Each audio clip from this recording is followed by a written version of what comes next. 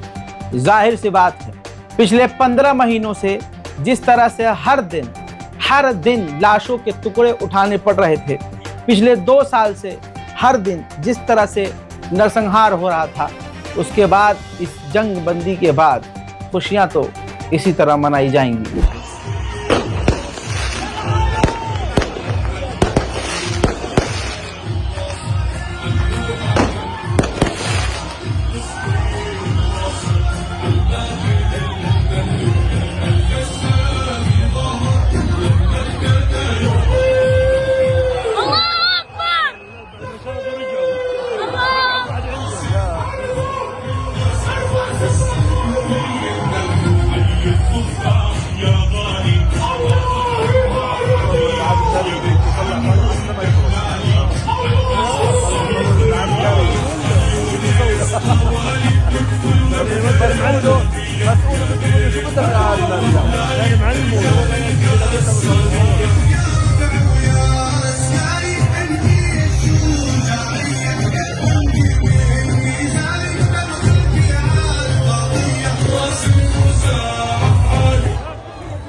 ठीक इसी तरह से पूरी दुनिया में फिलिस्तीन के समर्थकों के अंदर खुशी देखी जा रही है। और मुझे पता है माशाल्लाह आप लोग भी काफ़ी खुश होंगे। जो भी इंसान है, किसी भी मज़हब का है, उसको अगर ये नरसंहार पसंद नहीं आ रहा था तो उसको खुशी होगी। इसी तरह से लेबनान के लोगों ने भी पटाखे फोड़कर खुशियाँ मनाई हैं।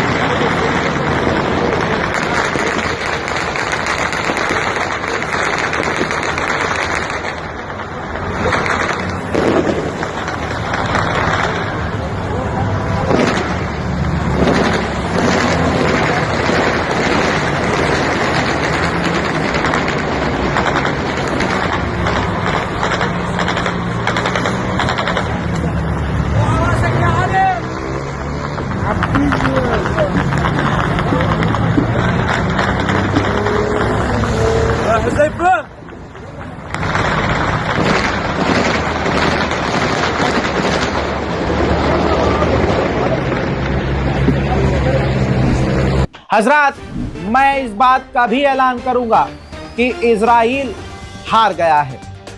इजराइल भले ही डंका पीटे और कहे कि हम जीत गए हैं, लेकिन आप अच्छी तरह से जानते हैं कि कौन हारा और कौन जीता है। परसों की ही रिपोर्ट और कल की भी रिपोर्ट में मैंने एंटोनी ब्लिंकन का बयान बताया था, जिसमें एंटोनी ब्लिंकन अमेरिका के विदेश मंत्री ने इस बात को कंफर्म किया है कि हमास के बारे में जितना इजराइल ने कहा कि हमास कमजोर हो गया है, हमास के सैनिक मारे गए हैं, हमास की टनल बर्बाद हो गई है, ऐसा नहीं है।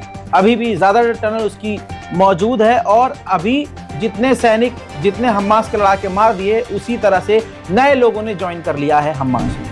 हजरात, अब मैं जीत क्यों कह रहा हूं, कुछ पॉइंट आपको बता देता हूं। सबसे बड़ी जीत इसलिए घोषित कर रहा हूं मैं इसको, क्योंकि कल तक नेतन्याहू बिल्कुल राजी नहीं था कि हम सीज फायर नहीं करेंगे, और जब वो सीज फायर के लिए राजी भी हुआ तो एक बात पर वो अड़ा हुआ था कि गाजा से इजराइल के सैनिक बाहर नहीं निकलेंगे। लेकिन आपको बता दूं कि नेतन्याहू तैयार हो गया है। ये एग्रीमेंट में कंफर्म किया गया है कि गाजा के तमाम रास्तों से, तमाम कॉरिडोर से इजराइल की सेना बाहर निकल जाएगी।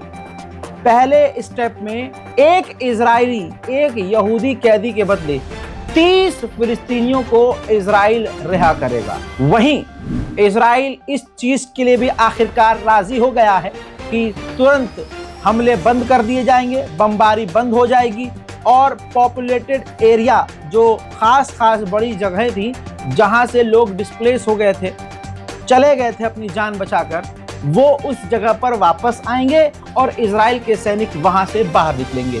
मेरे दोस्तों, ये जो पहला स्टेप होगा लगभग ये 42 दिन चलेगा और इंशाल्लाह आपको ये 42 दिन तक मैं अपडेट देता रहूंगा, तमाम अपडेट देता रहूंगा। चैनल को सब्सक्राइब कर लीजिएगा। पहला फेज 42 दिन में पूरा होगा, फिर इसका जो दूसरा चरण, सेकंड स्टेप होगा सीज फायर का, वो भी 42 दिन का होगा।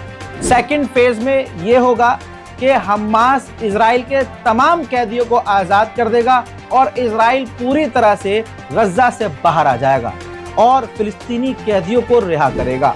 थर्ड जो स्टेप होगा उसके अंदर तमाम जो लाशें हैं एक दूसरे लोगों की, यानी गाजा की जो लाशें हैं, फिलिस्तीन की जो लाशें हैं जो इजराइल के पास हैं, इजराइल के सैनिकों की, यहूदियों की जो लाशें हैं जो हमास के पास हैं, ये लाशों की अदला बदली, बॉडीज़ की अदला बदली करेंगे।